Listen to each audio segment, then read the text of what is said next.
Riley here from Board Game Geek TV in Essen 2013. I'm sitting down with my very good friend Keith Bloom. Hello. And a very good friend of BGG, Frank Tubin. Hi guys. And you guys are both with Queen's Games. Yes. And I'm not going to keep this up here very long because it is absolutely banging us both in the shoulder. But you guys are here to give a quick overview of Stefan Feld's game Amerigo. Debuting here at Essen. Debuting, yes, here at Essen. Okay, so get your last look at the box because it is too big for us to keep on the table. There it goes. All right. Okay. Amerigo. Yeah, let's look at the table. So we have an island set up. It's always changing depending, because you can keep the size rotating, so always the setup will be different. You have small islands, which are these spaces. You have big islands with treasures on them. If there are 20 or more spaces, it's a big island. So what are you going to do in this game? Win. You will do, yes, you want to win. You make victory points, and a lot of them. So how do you do it? You want to settle on the islands and just produce stuff, get tokens, beat the pirates, build houses, plan the houses before you build them, because otherwise it doesn't work. And sail the seas to these anchor points to actually get settling on these islands. So the one cool thing about this game, or one of the cool things about this game, is the dice tower. So because this determines which actions you can take. There are 7 actions in the game, which is sailing, loading up your cannons because you're fighting these pirates. Those pirates, oh, they're very. Let's turn this over. Now there are pirates. So at least 3 of them. You're loading up your cannons to fight the pirates. This one is a planning phase where we have some buildings. And these, you first have to slide it over. Now my buildings are gone, but that's okay. No, that's okay. They'll come back. There you go. Thank you. There we go. Okay, we have these buildings. Every player has them in their own color, and they're neutral ones. So first you have to plan where you want to build them before you can actually build them. And that you're going to do in the red phase. Okay. So then we have, I think it's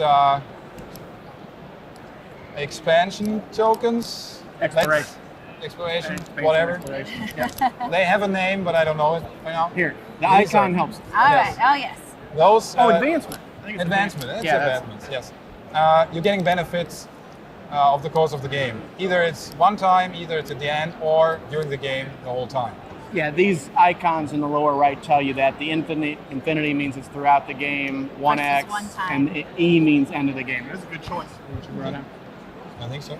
Yeah. Okay. So I'll come to Green the one? next stage. Green one.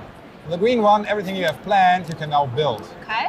So you're starting to set up your buildings on the islands. How to that, I will come back to it later. The yellow icons, you buy goods. On the islands, there are resource tokens. Yeah, so it looks like we have Yeah, cotton, we have 5 different ones. sugarcane, coffee, coconuts, and I'm guessing tobacco. Tobacco, yes. And we want to collect these resources by building buildings over the resource tiles on the islands, and then get the produced goods. Because at the end of the game, you multiply your resources with your finished goods, and that's the end total of one way to get victory points. The other one is a special action, which I come to at the end. So at the start of the game, every action has associated with them 7 cubes of the respective color. You take in all the cubes, and you just put them into the dice tower. The dice tower, not every cube falls out, otherwise Right, it which wouldn't you make any did right sense. before we started recording. Yes, I did it before. Yes. So some cubes are still in there, and you know which one they are, because 4 blue, so 3 1 are missing. So what you're going to do on your turn is one player just keeps filling the dice tower, and we start with the blue action. So what we're going to do, we're taking all the blue cubes and just throw them in. Okay, so we had. And the distribution will always be somewhat different. So whatever is coming out, so for this turn, each color that comes out, this action we can choose. So this turn, each of us can choose between the blue, the black, or the white special action. And whichever color has the most cubes out determines how many times you can use this action, how many action points you have. So it can either use 4 times the blue action, 4 times the black, or 4 times the white. Okay. So, assuming I'm the starting player, I start and I say, okay, I take the blue one because I want to sail the seas, and actually put a trading post at some of the anchor spaces. So I have 2 ships, and these ships I just start with them on the frames. I can put them anywhere I want, if you can see them. So for example, I put them here, and you just drive those spaces. You have 4 action points, which means you, for example, I'm gonna drive, if I'm over here, I just go 1, 2, 3 spaces. I'm on an anchor space. I take a trading post of mine, put it on this island. Now I claimed this island as the first one, so I'm getting 3 victory points in the trade. Claim this island in the name of Frankdonia. Yes, yes. Keystonian will never be there. What? Wait, I mean, he could be if he claims this anchor spot. Okay. But I won't let that happen. I'm going to take that personally. I hope so. The other thing is you can drive with both boats 4 action points. So split it up, 3 Split it. 1, 2 No. 2. Both boats Oh, can both go 4. full 4. All Yes. right. So that's the blue action. So once I've taken my turn, maybe Keith says, okay, I want to load on cannons because I want to fight the pirates. So what you have here, I have to actually clear the screen. Sorry. Oh, I can do that. This is each player has this board. These are your starting points. So in the case of loading up 4 cannons, this would be the action here. So it's the highest number count that determines how many action points you can take for each color. And the white And the white is one, wild.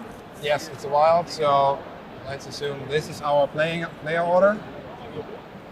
With the white, I can move my pawn or my disc, 3, in this case, up to 4 spaces. The one is on top is the starting player, and then it descends down. Which means, so if now Keith, which is yellow, now also takes 4 steps, 1, 2, 3, 4. He's on top of red, so he is the new starting player. If you decide, okay, I'm also going to go 4 spaces, then you are the starting player. So once we move these discs once, you have another choice with the white action, which is you can swap the white cubes for whatever color you're standing on. Ah. So if I'm on green, for example, I can say, okay, these white cubes are now green cubes, so I can build this turn. So once everybody has done his turn, we just sort them back, and then we go clockwise around the rondel and just take all the black ones, throw them in. Oh, lots just of not that many, time. not many this turn. So it's either cannons or sailing again. And once we did this, it's going to go back. And so we're going around. Right. Sailing. What triggers the end of the game? The end of the game is triggered when there's a round counter. So once you're done, 1 turn, since when you have done the white cubes in the tower, it's the last turn of the first round. So take off this turn. Ah, nice little countdown there. And it's going counter. Right. Other order. And once the turn is over, you have to fight the pirates. Which means if you don't have enough cannons, you're going to lose to the pirates, so you're losing with victory points. So you better load up on cannons. And the brown action I didn't explain, the advanced, is we have a disc on here too. So let's slide this back. Let's go a little bit to the player board. Oh, there's another one. There's player board. There you go. So these are the cannons, and these is advancements. So for every action point, I just go 1 space. Once I cross the space with a victory point depicted on it, I can choose, and now we have to switch back. That's right, we got a good rhythm going here. I can choose one of these tokens that help me during the game. This, for example, every time at the end of the round I beat the pirates, so I have enough cannons, I'm getting 2 gold. This one is, even if I lose to the pirates, I only lose half of my victory points. And there are other ones, every time I place a trading post, I'm getting gold, 1 gold. This means at the end of the game, 1 gold, yes, is victory points. So I'm getting very beneficial stuff, so want that. I'm sure there's an explanation of all of those Yes, in the it is. rulebook. No, you just have to think about it. Make up your own. So for example, I've taken this one, so I've got this in my stash. So what is gold for? So you saw in the earlier, we had only 3 action points in the second turn because only 3 black cubes came out. So for every gold I have, I can buy action points. So if I say, okay, I need 4 cannons, but I'm short 1, so I can spend 1 gold and actually get Yeah, 4 cannons bump or up. drive 1 more space or buy more goods or whatever you want to do. Okay, that's a player board. Keith, anything else you want to tell us Well, about building How and many planning? does this play? Let's do a few nuts and bolts here. Oh, 2 to 5. I didn't mention this? Very good. No, it's 2 to 5. It plays in about 1 hour, 20 minutes. I think first playthrough might be a little bit Yes, longer. first it gets playthrough, faster. of course, you have to learn all the gimmicks. We got to play this at your place, Yes, although I personally have not gotten to play it yet. for which I apologize. Again. No, this game I really like a lot thematically as an overview. I feel like the mechanics work really well with the experience because the tower introduces this kind of unexpected event that you would basically anticipate if you're exploring new islands. So you may be looking, you've got perfect information here, but what comes out of the tower has this nice twist to it. So there's this level of suspense that's going on. But the idea of taking a ship action to explore an island as you land, the development phases, basically I think of that, the planning phase is acquiring resources, which makes sense. As you build out on areas that have a resource, you're acquiring that. You build up the processing facility, have to fight off pirates. I think all that ties together really well with this time frame. With that still we're giving you talking a lot of options on your turn, and I can tell just by the There amount are- of lots of different ways to numerous win. amount to getting Yes. victory And points. lose the thing that when I first played the game, I felt like the pirates to me looked like, well, that's something I could ignore. And then I realized what happens is over the course of the game, as you're progressing through the 5 turns, the They pirate get power into her. continues to grow, and you lose victory points based on that. And if you lose to them by 1, you lose everything. So the damage done is something you can't ignore that. And so there's a nice balance that goes through. And I feel like at the end of the game, there's still lots of things you can wind up doing to score victory points. So there's a nice flow to the game where I think you're always kind of watching what other people are doing. You have your plans, but with some aggressive development, you can get, when you have multiple locations to settle on an island, you got people who could start walling you off with their buildings. So there's strategy on how you build out, what you build out, whether you use your color or the neutral colors, which gain more victory points, You gain but different don't block victory people off. Maybe an example, if you build your own, you have to build next to a trading post of yours. So I can take this tile, place over here. Once I build over a resource, I collect this resource. So it goes to my board. Now I'm getting victory points at the end.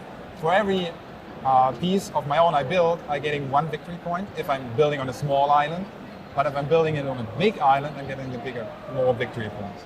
So, and my own buildings only worth 1 and 2 victory points. But the neutral ones are where the big points come in. Yeah, 10 or 15. But you have to spend more action points to actually acquire them. Because in the planning phase, all of my buildings, it doesn't matter how long or how many spaces they cover, it's only 1 action point to get those. With the neutral ones, you have to have 5 action points actually to acquire one of those. Well, But it when depends you on the build- number. This Yes. this cost is related to, this is one of the larger, for example, this one's 6. We also Right, have so- 2 and 1, yes, of course. yeah. But once you build it, it's 18 points on a big island. So it makes sense. So different kind of strategies. You can go for building a lot of houses, collecting the resources, or doing something of everyone, a mixture. Because once you finish an island, you're getting bonus points for it and stuff. Right. So there are really numerous ways to get victory points and to have a strategy. But also you have to be flexible because everything is determined by the cubes that fall out of the tower. When And what I- the person So before you does. Yes. So, yeah, When there's a lot I've of seen this interaction. consistently played over at your booth, seems to be going very well early on the show. So, Frank, I really appreciate you. I know it was a lot to set up, and Keith, of course. Thank you for Very coming happy. by and showing us. Hang out, we're gonna grab it one more time. Thank you for showing us. Oh, there goes the dice tower. Steffenfeld's Amerigo. Yeah, and here we'll.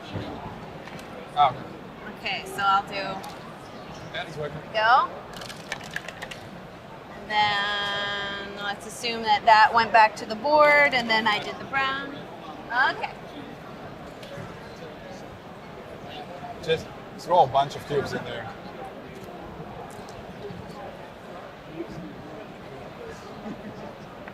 Okay, here we